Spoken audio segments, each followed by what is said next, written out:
বয়স যাই হোক না কেন, মনটাই হচ্ছে আসল কথা। যত বেশি আপনি নিজেকে স্ট্রং রাখতে পারবেন, যত বেশি আপনি নিজেকে পাওয়ারফুল করে তুলতে পারবেন, এই পৃথিবীর প্রত্যেকটা মানুষজন আপনাকে তত বেশি সম্মান করবে।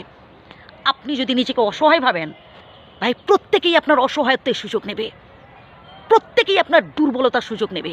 তাই কখনো কোনো অবস্থাতেই নিজেকে দুর্বল ভাববেন না, কখনো কোনো অবস্থাতেই নিজেকে অসহায় ভাববেন না। কেন চোখের জল ফেলছেন? কেন কাঁদছেন?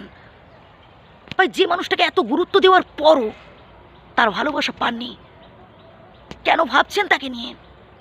ওই মানুষটা আপনার জন্য নয় ভাই, সরে আসুন ওখান থেকে। আপনার জীবনে সব থেকে ভয়ঙ্কর মানুষ কারা জানেন?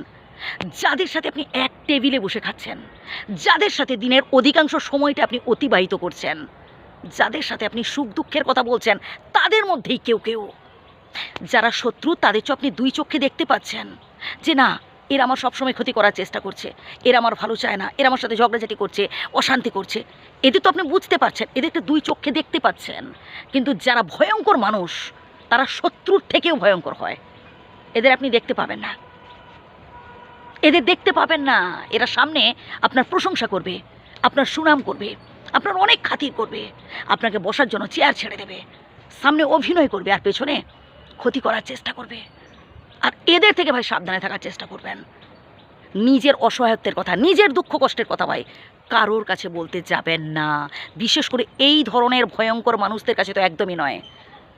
আপনার জন্য শুভাকাঙ্ক্ষী কারা জানেন? আপনার বাবা মা এবং স্বয়ং আল্লাহ। মনের সমস্ত দুঃখ কষ্টের কথা জানান স্বয়ং বিধাতার কাছে, মানুষের কাছে নয়। মানুষ বড্ড বেঈমান। মানুষ যেই পাত্রে খায় সেই পাত্রেই বমি করে। আজ আপনি তার উপকার করতে পারছেন, আজ আপনার সুনাম করছে, যে আপনি হাতটা গুটিয়ে নেবেন, আপনি হয়ে যাবেন সব থেকে খারাপ মানুষ তার কাছে। তাই কেন গুরুত্ব দিতে যাচ্ছেন? হাজার যত্নের পরও যে মানুষগুলো আপনার দিকে ফিরেও চায় না, সরে আসুন ওখান থেকে। ওরা আপনার জন্য উপযুক্ত নয়। নিজের দুঃখ কষ্টের কথা ভাই নিজের মধ্যেই চেপে রাখুন, পারলে জানান বিধাতার কাছে। এই জনে জনে সবার কাছে বলতে যাবেন না ভাই, এটাই সব থেকে বড় ভুল আপনার।